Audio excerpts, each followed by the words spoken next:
వినాయక చవితికి సులువుగా చేసుకునే 9 రకాల నైవేద్యాలు. వినాయకుడికి ఎంతో ఇష్టమైన ఉండ్రాళ్ళు చాలా సులువుగా చేసుకోవచ్చు. ఒక స్పూన్ గీ, ఒక స్పూన్ ఆయిల్ వేసుకొని దాంట్లో ఒక స్పూన్ జీలకర్ర వేసుకొని కొంచెం వేగనివ్వాలి.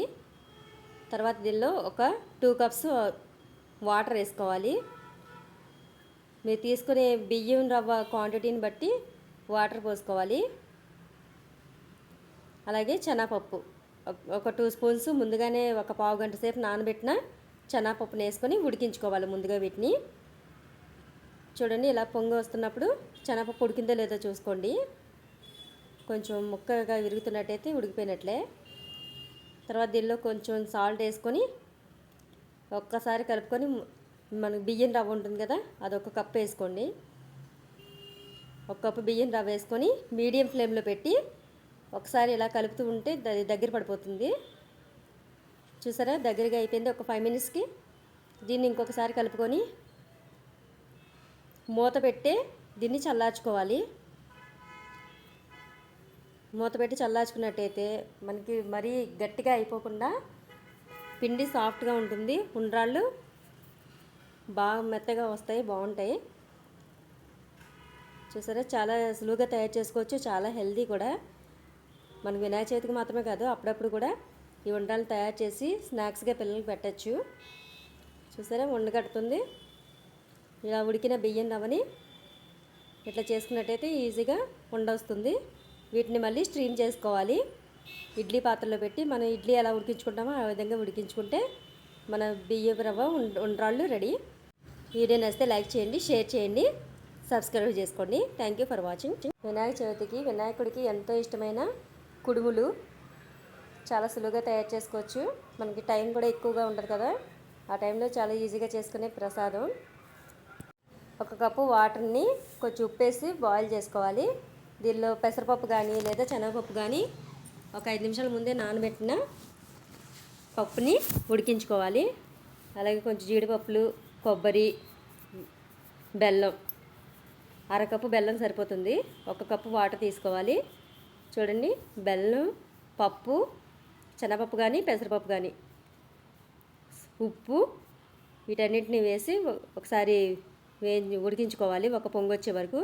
తర్వాత దీనిలో బియ్యం పిండి ఒక కప్పు వేసి కలుపుతూ ఉడికించుకోవాలి. మీడియం ఫ్లేమ్లో పెట్టుకొని ఇలా కలుపుతూ ఉండాలి, లేదంటే అడుగంటుతుంది.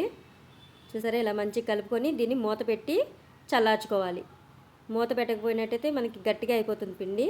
మూత పెట్టి చల్లార్చుకొని ఒక స్పూను నెయ్యి వేసి కొంచెం ప్రెస్ చేస్తున్నట్టుగా కలుపుకోవాలి. చూడండి, మనకు ముద్దలా వచ్చింది కదా. వీటిని రకరకాల షేప్స్లో ఉండ్రాళ్ళ కింద, మన వేళ్ళ షేప్లో, అలాగే రౌండ్ షేప్లో చేసుకొని వీటిని స్ట్రీమ్ చేసుకోవాలి, మనం ఇడ్లీలు ఉడికించుకున్నట్టుగా. అంతే, మన బిళ్ళ కుడుములు రెడీ. మీకు ఈ వీడియో నచ్చితే లైక్ చేయండి, ఇంకెవరైనా ఉపయోగపడుతుందో షేర్ చేయండి, సబ్స్క్రైబ్ చేసుకోండి. Thank you for watching. వినాయకుడికి ముఖ్యమైన ప్రసాదాల్లో బెల్లం తాలికలు కూడా ఒకటి. అయితే వీటిని సులువుగా, మన టైం ఎక్కువ ఉండదు కదా, ఈజీగా తయారు చేసుకుని ఎలాగో చూద్దాం. ఒక 2 కప్స్ వాటర్ వేసుకొని కొంచెం గీ, కొంచెం సాల్ట్ వేసుకొని మరిగించుకోవాలి. వీటిని మరుగుతున్నప్పుడు బియ్యం పిండి వేసుకోవాలి. ఒక కప్పు బియ్యం పిండి వేసుకొని మీడియం ఫ్లేమ్లో పెట్టుకొని కలుపుతూ ఇలా ఉడికించుకోవాలి. ఇలా కొంచెం దగ్గర పడిన తర్వాత స్టవ్ ఆఫ్ చేసి చల్లార్చుకోవాలి. మూత పెట్టి చల్లార్చుకోవాలి, లేదంటే పిండి గట్టిగా అయిపోతుంది. చూడండి, ఒక కప్పు వాటర్ వేసి దానిలో ఒక కప్పు బెల్లం, కొంచెం కొబ్బరి, ఉప్పు ఇవన్నీ వేసి మరిగించుకోవాలి. కొంచెం ఒక స్పూన్ నెయ్యి వేసుకొని, ఎలాచీ కూడా వేసుకొని ఒక పొంగు వచ్చే వరకు ఉడికించుకోవాలి వీటిని. చూడండి, అది ఉడుకుతూ ఉంటుంది కదా, ఈ లోపల మనం తాలికలు తయారు చేసుకుందాం. పొడి బియ్యం పిండి తీసుకొని ఇక్కడ చూపిస్తున్న విధంగా తాలికలు తయారు చేసుకొని ఈ ఉడికిన బెల్లం వాటర్లో ఈ తాలికలు వేసి మూత పెట్టి కనీసం 15 నిమిషాలు ఉడికించుకోవాలి. వీడియో నచ్చితే లైక్ చేయండి, షేర్ చేయండి, సబ్స్క్రైబ్ చేసుకోండి. Thank you for watching. మోదకాల్లో 2 రకాలు ఉంటాయి. ఒకటి స్వీట్ మోదకాలు, ఇంకొకటి కారం మోదకాలు. ఈసారి మోదకాలని ఈ విధంగా ఒకసారి ట్రై చేసి చూడండి, చాలా బాగా వస్తాయి, టేస్ట్ కూడా చాలా బాగుంటాయి. 1.5 కప్పు రవ్వ తీసుకొని దాన్ని ఒకసారి మిక్సీ పట్టుకోవాలి. దీనిలో కొంచెం సాల్ట్ కలుపుకొని ఒక స్పూన్ ఆయిల్ వేసుకొని మెత్తగా కలుపుకోవాలి వాటర్తో. చూడండి, ఇలా వేళ్ళతో ప్రెస్ చేస్తూ ఇలా మెత్తగా కలుపుకోండి, సాఫ్ట్గా వస్తుంది. దీన్ని మూత పెట్టి పక్కన పెట్టుకొని మీద ఆయిల్ పోసుకొని ఆయిల్లో అల్లం, వెల్లుల్లి, ఉల్లిపాయలు, క్యాప్సికమ్, క్యారెట్, క్యాబేజీ, ఇలా మీ దగ్గర ఏ వెజిటబుల్స్ ఉంటే అవి వేసుకొని కొంచెం ఉప్పు, పసుపు వేసుకొని ఒకసారి కలుపుకొని మూత పెట్టి ఉడికించుకోవాలి. చూడండి, మనకి లోపల స్టఫ్కి ఇది రెడీ అయిపోతుంది. అది మన స్వీట్ అయితే కొబ్బరి బెల్లంతో చేసుకుంటాం కదా, ఇది హాట్ అన్నమాట. చూడండి, మనం తయారు చేసిన పిండిని ఇలా ఒత్తుకొని స్టఫ్ని తయారు చేసుకుని ఉడికించి పెట్టుకున్నాం కదా, ఆ స్టఫ్ మధ్యలో పెట్టుకొని ఇలా ఫోల్డ్ చేసుకోవాలి. ఇక్కడ చూపిస్తున్న విధంగా. ఈ మోదకాలు ఈవినింగ్ స్నాక్ చాలా సులువుగా చేసుకోవచ్చు, చాలా టేస్టీగా కూడా ఉంటాయి. అందరూ బాగా ఇష్టపడి తింటారు. ఇలా షేప్ వస్తుంది మనం ఇట్లా చేసుకున్నట్టయితే. దీన్ని స్ట్రీమ్ చేసుకుంటే మన మోదకాలు ఈజీగా రెడీ అయిపోయినట్టే. వీడియో నచ్చితే లైక్ చేయండి, ఎవరికైనా ఉపయోగపడుతుందేమో షేర్ చేయండి, సబ్స్క్రైబ్ చేసుకోండి. Thank you for. వినాయకుడికి ఎంతో ఇష్టమైన మోదకాలు చాలా సింపుల్గా తయారు చేసుకోవచ్చు. పిల్లలు కూడా చాలా ఇష్టంగా తింటారు. చాలా సాఫ్ట్గా ఉంటాయి, జ్యూసీగా. చూడండి, దీనికోసం కొబ్బరి తురుము, బెల్లం ఒక్కొక్క కప్పు చొప్పున తీసుకోవాలి. అలాగే దీనిలో కొంచెం ఎలాచి పొడి వేసి ఒకసారి వేయించుకోవాలి. బియ్యం పిండిలో ఉప్పు కలిపి పక్కన పెట్టుకోండి. స్టవ్ మీద బాండీ పెట్టి వాటరు, పాలు ఒక్కొక్క కప్పు చొప్పున వేసుకొని దీనిలో కొంచెం గీ వేసి మరగనివ్వాలి. మనం పక్కన పెట్టుకున్నాం కదా బియ్యం పిండి, ఉప్పు కలిపింది, దానిలో ఈ పాల మిశ్రమాన్ని కలిపి బియ్యం పిండికి పట్టించాలి. మూత పెట్టి చల్లార్చుకోండి. మూత తీసి ఉంచినట్టయితే గట్టిగా అయిపోతుంది పిండి, మనకి సాఫ్ట్గా రావప్పుడు. మూత పెట్టి చల్లార్చుకొని ఇలా కలుపుకోవాలి చపాతీ పిండిలాగా. ఒకసారి ప్రెస్ చేస్తూ కలుపుకున్నట్టయితే మనకు మోదకాలు బాగా సాఫ్ట్గా వస్తాయి.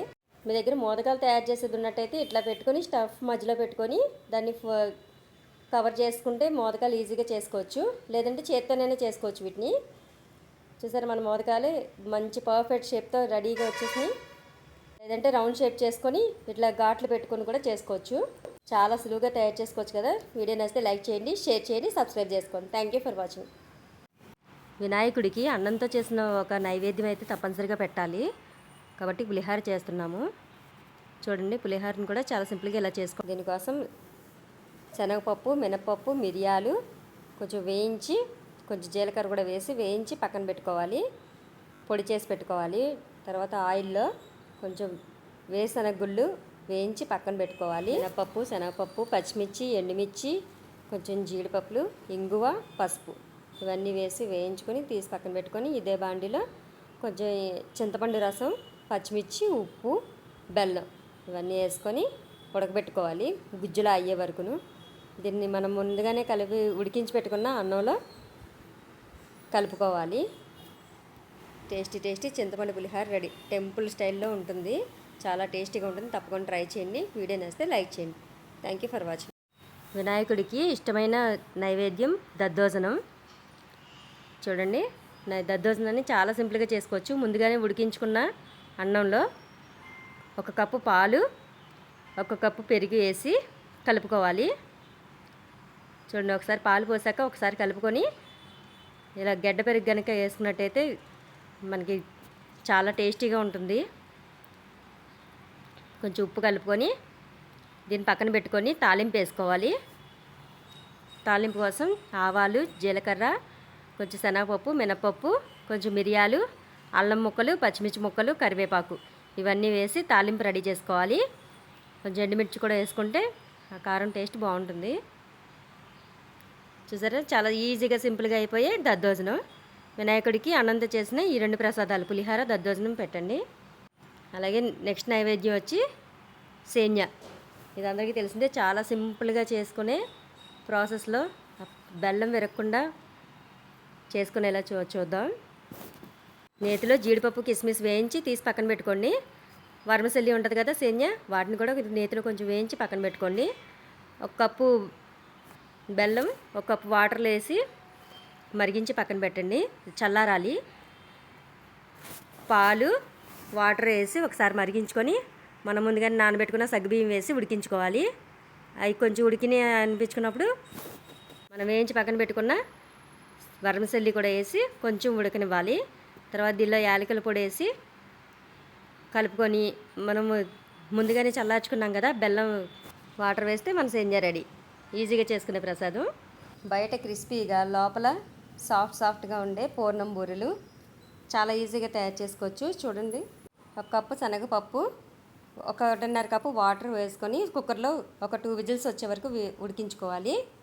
ఉడికించుకున్న తర్వాత నీళ్ళని స్ట్రెయిన్ చేసేసి ఒకసారి పప్పుని మెదుపుకొని దీనిలో ఒక 3/4 కప్పు బెల్లం వేసి ఉడికించుకోవాలి. నెయ్యి వేసి గట్టిపడే వరకు ఉడికించుకోవాలి.